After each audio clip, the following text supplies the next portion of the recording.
Welcome to the Eastern Crime Zone, the podcast that takes you inside investigations of real true crime cases. I'm your host, Cassie Millay, and each week I'll guide you through the twists and turns of some of the most fascinating cases in history. From the familiar to the obscure, we'll deep dive into the details and explore new angles you've never considered before. But I don't want this to be a one-sided conversation. I want to hear from you too. If there's a case that's been on your mind, head on over to easterncrimezone.com to leave me a voicemail or slide into my DMs on Instagram at Eastern Crime Zone. Who knows, your suggestion might just be featured on an upcoming episode. So sit back, grab your detective hat, and get ready for a journey through the criminal underworld. This is the Eastern Crime Zone. Richard Alden Samuel McCroskey III was born on December 26, 1988 in Hayward, California, a city in the East Bay subregion of the San Francisco Bay Area, where he lived with his parents and older sister Sarah. In 2003, the McCroskey family moved to Castro Valley, California, just 3 miles north of Hayward. Richard's parents split up in the summer of 2009. The McCroskeys weren't an unhappy family, but they weren't really close either. Sarah McCroskey would later say, "We weren't a leave-it-to-Beaver type family." Richard, however, did take it hard when his mother moved out of the family home at the request of his father. Richard attended 2 high schools as a teenager, but he dropped out of both. School was miserable for him, as it was for a lot of us. He was bullied for being an outcast, being overweight, and his red hair. His sister Sarah described him as very passive, someone who rarely stood up for himself unless seriously provoked. As a result of his bullying and his shyness, Richard had very few friends and spent the majority of his time at home by himself. The internet, particularly the social networking site MySpace, became Richard's escape from reality. In 2008, Richard was living at home, working part-time as a graphic designer and dabbling in making music, namely the genre horrorcore rap. According to masterclass.com, horrorcore is a subgenre of hardcore rap that delves into horror themes such as death, violence, slasher films, and satanic worship. I'm saying horror, like the scary movies, not horror. Just to be clear, horror is a really hard word for me to say. Horrorcore lyrics frequently reference horror films, violence, human sacrifice, cannibalism, and mutilation. Many horrorcore tracks are built on a foundation of synths and samplers that evoke fear and dread. One example is from the band Necro called Dead Body Disposal, which came out in 2001. Some of the lyrics in this song are, "But if you want to take your time, don't rush it either. Cut each piece up like a Pizza Hut pizza with a rusty cleaver, then put each piece up in a freezer." Richard would upload his own horrorcore rap music onto his MySpace under the name Psycho Sam. And Psycho is spelled S-Y-K-O, and Sam is actually from his middle name, which is Samuel. He began communicating and making friends with other horrorcore fans and rappers. Some of his lyrics include, "You're not the first, just to let you know. I've killed many people and I kill them real slow. It's the best feeling watching their last breath, stabbing and stabbing till there's nothing left." And that's from his song called My Dark Side. But really quickly, I am going to play you a snippet of one of his songs, and I am so sorry to do this to you because he was not good. Some people have talent and some people are Richard. So I'm going to put a clip in really quick.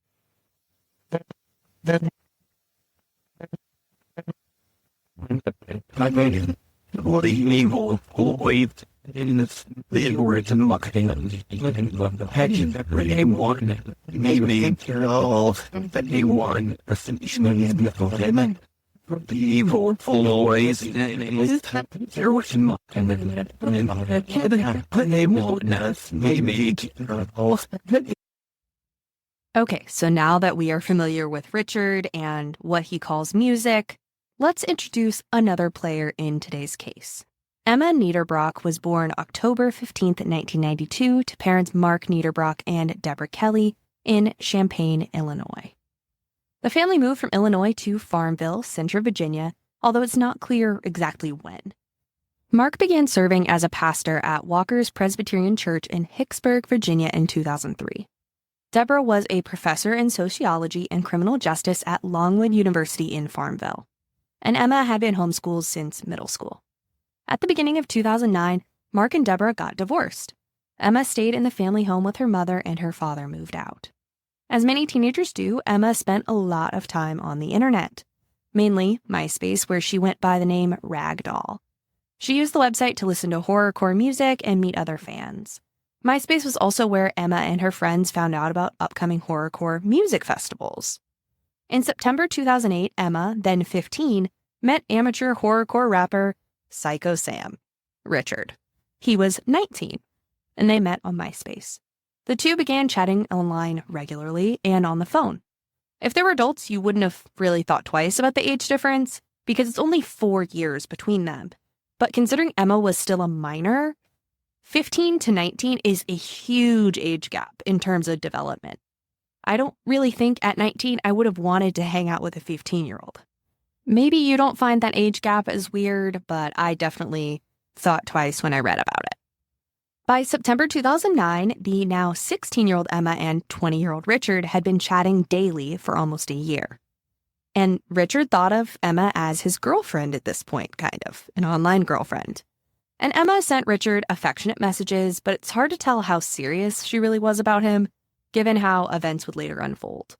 They had never met in person, but they were really close, considering they talked every day. Strictly for the Wicked was an all-day horrorcore festival that was scheduled for September 12th, 2009 in Southgate, Michigan.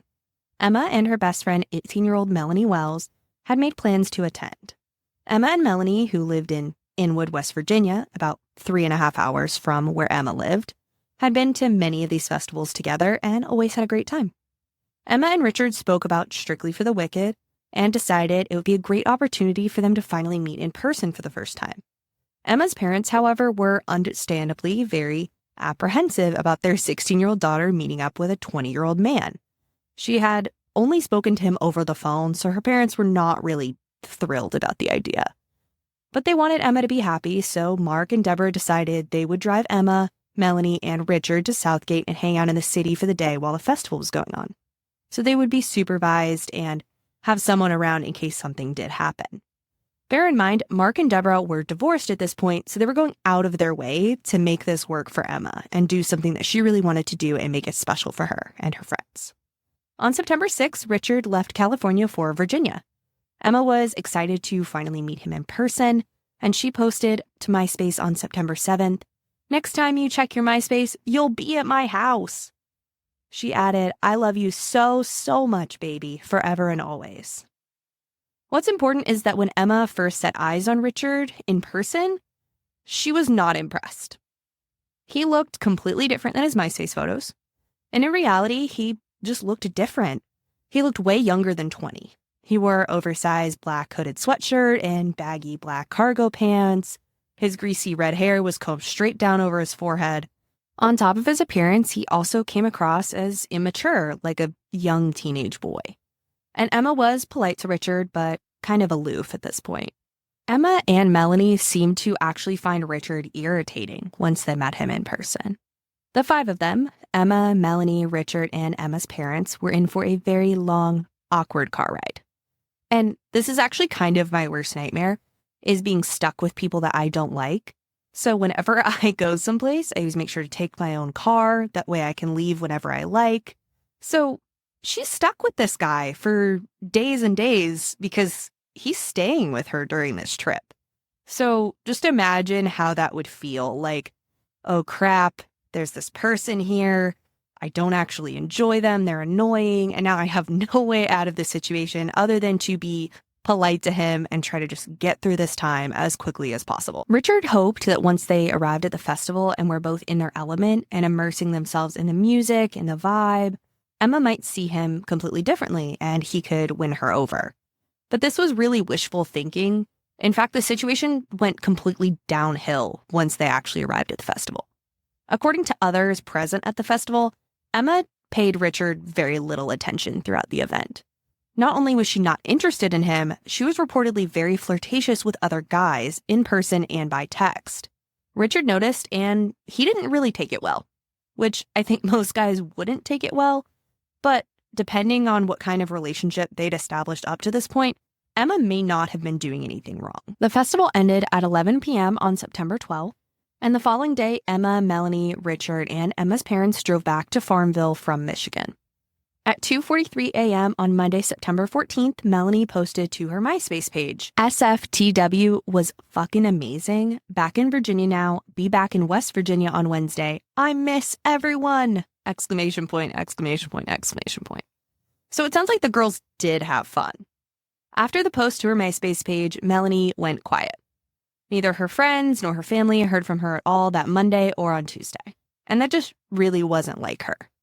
After repeated failed attempts to get in touch with their daughter, Thomas and Kathleen Wells became worried.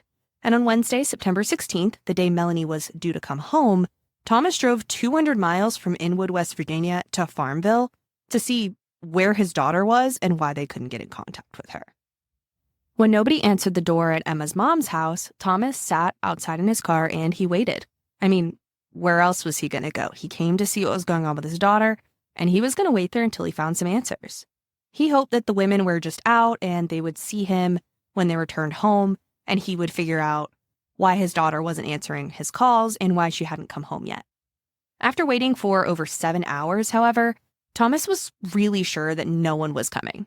And reluctantly, he drove away from Emma's house, unable to shake the feeling that something was horribly wrong. When her husband returned home without Melanie, Kathleen Wells began to call everyone she could think of who might know of Melanie's whereabouts. Serial Killin' Records, SKR, is a small independent record label owned by Andre Schrimm, based out of Albuquerque, New Mexico. And a lot of horrorcore music Emma, Melanie, and Richard listened to was produced by SKR. They also organized the Strictly for the Wicked festival that they had been at that previous weekend.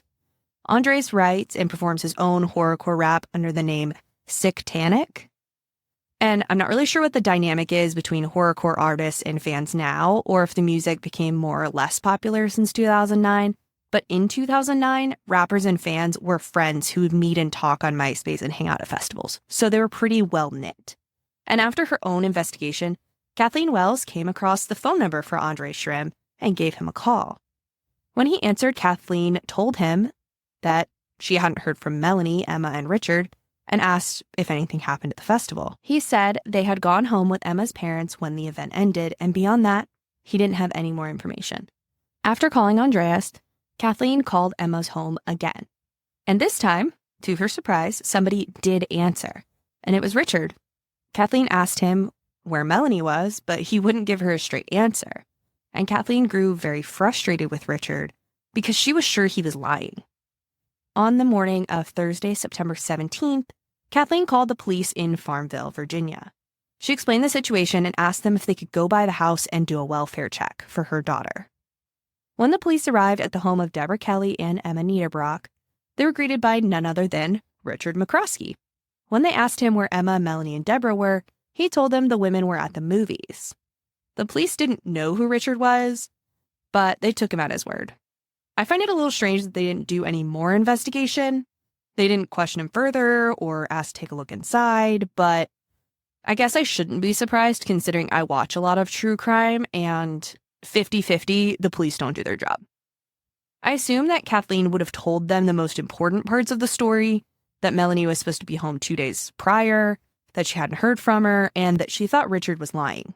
So I thought it was weird that they didn't even look around, considering that she probably told them that this guy was full of crap. After the welfare check on the morning of September 17th didn't turn up anything, Kathleen called Mark Niederbrock. And remember, he was divorced from Debra Kelly, so he doesn't live at the same house that Emma does. She explained that she was worried about Melanie, who was supposed to come home days ago, but hadn't heard anything from her.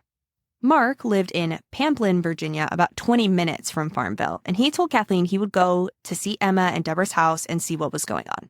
He told her not to worry and that he would call her after he spoke to Melanie around 5 p.m. Kathleen would not hear back from Mark after that phone call. On the morning of September 18th, Kathleen called the police again, and she was at her wit's end. She hadn't gotten a single piece of useful information for days. Mark never called her back. Richard was being sus.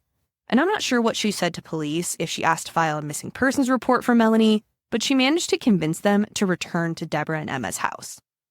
When the police arrived at the house around 3:20 p.m. on Friday, September 18th, they found the door to the home unlocked. Richard, who they had already spoken to, was gone. But what hit them like a ton of bricks when they opened that door was the thick, pungent unmistakable stench of death. The smell was what gave police probable cause to enter the home. Inside the home, police found 3 dead bodies in what looked like Emma's bedroom downstairs. The discovery of the bodies was what allowed them to obtain a search warrant. Once they had their warrant and they were able to perform a full search of the home, they discovered another body in a room upstairs. The bodies belonged to Mark Niederbrock, Debra Kelly, Emma Niederbrock, and Melanie Wells, although they were not formally identified until Monday, September 21st. The scene described by police was so horrifying, they wouldn't elaborate on details other than the victims had died from blunt force trauma. After going through the evidence in the home and checking the social media accounts of Emma and Melanie, it did not take police long to figure out that Richard had been with the girls at the festival and had come back with them to Farmville and now was nowhere to be found. An officer who had spoken to Richard when they went to perform the welfare check was able to identify him through photos on social media, and they decided to declare a manhunt for Richard McCroskey. Much earlier on Friday, September 18th, around 4 a.m., a homeowner who lived on Poor House Road on Farmville called police to report a car that had gotten stuck in a ditch at the end of their driveway. A tow truck and a deputy showed up at the home, and Richard was given a ticket for driving without a license. When asked whose car it was, he responded that it belonged to his girlfriend's dad. The bodies of Mark, Emma, Debra, and Melanie would not be discovered for another 12 hours, and Richard wasn't wanted by police at this point. Somehow, while the deputy and Richard were talking, it came up that Sam had plans to fly home to California the following day, Saturday the 19th. The tow truck driver, Elton Napier, offered to give Richard a ride, which was accepted, and they went to a gas station. Describing Richard, he told the media that he had never experienced such a terrible smell in his life and had to hold his head out the window to stop himself from gagging because Richard smelled so bad. He said he stunk like the devil. Up until this point, it seemed though Richard had gotten pretty lucky. However, his luck would soon run out. Richard caught a cab to Richmond International Airport on the evening of Friday the 18th, and he planned to stay the night there before catching a flight to California the next day. And it would be much harder to get Richard once he had left the state. I mean, it's still possible, but it is a little more complicated once someone leaves the immediate area. Early in the morning of September 19th, police apprehended Richard McCroskey, who had been sleeping in a chair and baggage claim at Richmond International. He was initially charged with the murder of Mark Niederbrock, grand larceny for stealing Mark's car, and robbery for taking money from his wallet. And more charges would come soon. After it came out that Richard had been arrested, his friends and family expressed their absolute disbelief. His sister Sarah said at first she could not believe it, and then reality hit her. On Monday, September 21st, Alameda County Sheriff's Office in California served a search warrant at the McCroskey house to seize phones and computers, just anything connected to Richard that could be used as evidence. Sarah McCroskey told the Mercury News, "I just fell to my knees. I couldn't see. I couldn't talk. I feel I failed as his big sister." Sarah sensed something was wrong earlier on September 17th when Richard called home and left a message. He said he wanted to make sure everyone was okay. Before he hung up, he said, "I love you guys." According to Sarah, that's just not something Richard would say. They were not an "I love you before hanging up" kind of family. Sarah also insisted that the murders were not a result of Richard's music. Much of horrorcore rap is taking you through the mind of a killer and their point of view. Psycho Sam was just a stage name, it's not his alter ego, Sarah said. On October 19th, 2009, Richard McCroskey was indicted on 6 counts of capital murder, 1 for each of his 4 victims, as well as capital murder for murdering multiple people within 3 years. The evidence against him was overwhelming. His court-appointed attorney, Carrie Bowen, told Richard that they would have to reach a plea deal in order to avoid a trial and the death penalty. Nearly a year later, on September 20th, 2010, Richard McCroskey pled guilty on 2 counts of capital murder and 2 counts of first-degree murder and waived his right to an appeal, and he was given 4 life sentences in prison. Prince Edward County Commonwealth's attorney, Jim Ennis, said of Richard's motive for the murders, "I think he had a certain expectation of the relationship with Emma Niederbrock, what it was going to be like after a year on the computer, and it didn't turn out to be what he imagined it was going to be like." The families of the victims declined to speak to the media, but they were issued a written statement expressing they were relieved that the case was over and they believed justice had been served. Richard did not say anything during or after the hearing, He was said to be smirking as he left the courtroom and was led to a van which would take him back to jail. Richard McCroskey is currently incarcerated at Wallens Ridge State Prison in Big Stone Gap, Virginia. After the hearing, Richard's lawyer relayed Richard's statement to the media regarding what happened to Mark, Debra, Emma, and Melanie. Richard's motive for the murders was his rage towards Emma for rejecting him at the music festival. Mark, Debra, and Melanie were really just in the wrong place at the wrong time. Richard had been drinking and smoking marijuana, and his blood became boiling when he just thought about how Emma didn't want him back. Melanie was killed first while she slept on the couch in the den, and then he killed Debra in the room upstairs, and finally went downstairs to find Emma in her bedroom. All three women had been murdered with a ball-peen hammer. From around 3 a.m. on Tuesday, September 15th to 5 p.m. on Thursday, September 17th, when Mark arrived, Richard sat in the home with 3 dead bodies. The police came by the home, this time to carry out the welfare check like Kathleen Wells had requested. And when Mark Niederbrock went to the home on September 17th after receiving the call from Kathleen, he was ambushed in a room downstairs. Mark was ultimately beaten to death with an 8-pound wood-splitting maul. Richard said he used the maul to kill Mark because he believed the weight of it meant he wouldn't suffer as much. After murdering Mark, he dragged his and Melanie's body into Emma's room. He also recorded a video of himself where he spoke to the camera, talking about how he knew he would have to pay the consequences for what he had done, and he was contemplating suicide. I don't understand several things about his confession, his order of events. I don't understand how if you're drinking and smoking marijuana, that's any sort of excuse for what you're doing. I feel like that's kind of something that people, when they give confessions, they were like, oh, I was drinking and smoking, so yeah, I'm responsible, but I was a little messed up. Anytime I've been drinking and smoking marijuana, I have been laid out on the floor trying to take a nap or wanting a coloring book. I'm not thinking about killing someone because they don't want to sleep with me. So that doesn't really make any sense considering that they're downers. Kind of weird you would want to take a hammer and kill 3 people after that, but okay. And also, if he only wanted to harm Emma and everyone else was just kind of an afterthought, why did he start with Melanie and Debra? I don't understand. Was he upset with them as well because they were enabling Emma's behavior, or did he just know that if he only killed Emma, they would wake up and find her like that, so they had to go as well? I just don't understand the logic here. And clearly, since we're talking about a murder, there wasn't a lot of logic in the first place. It just doesn't make a lot of sense to me as all. And of course, with something like this, people want to point fingers. Violent video games, Satanism, or in this case, horrorcore, are always being pointed at as, oh, this person likes this thing, that's why they did what they did. When in reality, it's because people are not taught how to cope with their feelings. If Richard had been taught better coping strategies for when Emma rejected him, maybe we'd be in a different situation. Maybe if, hear me out, we didn't think of girls and women as property, maybe he wouldn't have felt so entitled to her affection that she wasn't showing him. There are plenty of bigger reasons why things like this happen. Mental health, societal issues, but everyone wants to point out that he was into horrorcore rap. So, I don't think that's fair.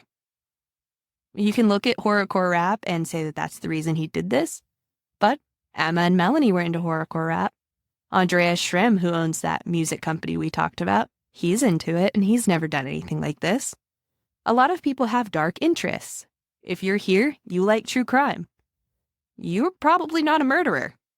I'm not a murderer, so I don't think it's fair to point the finger at any of these things. Richard was just a bitter little guy who couldn't handle being rejected. And Emma was a 16-year-old girl who probably didn't handle the situation the best with letting Richard down easy, but she did not deserve what she got for it. If anything, this should have just been an awkward situation that they both forgot about in 5 years. But that is all I have for you for the Farmville murders today. Very sad case, especially when you have young people committing crimes or being victims of them. I mean, in this case, 3 young people are not going to be able to have a future. And of course, Debra and Mark as well, but it's just completely sad and unnecessary. But hopefully next week we'll be back with a different case. I'm finishing up a book about Israel Keyes, the serial killer who creeps me the fuck out, who had kill kits around the United States. Yeah, so that's awful. And if you want to hear me tell you about it, come back next week. So I'll talk to you very soon. Have a great rest of your day and stay safe. And remember to question everything.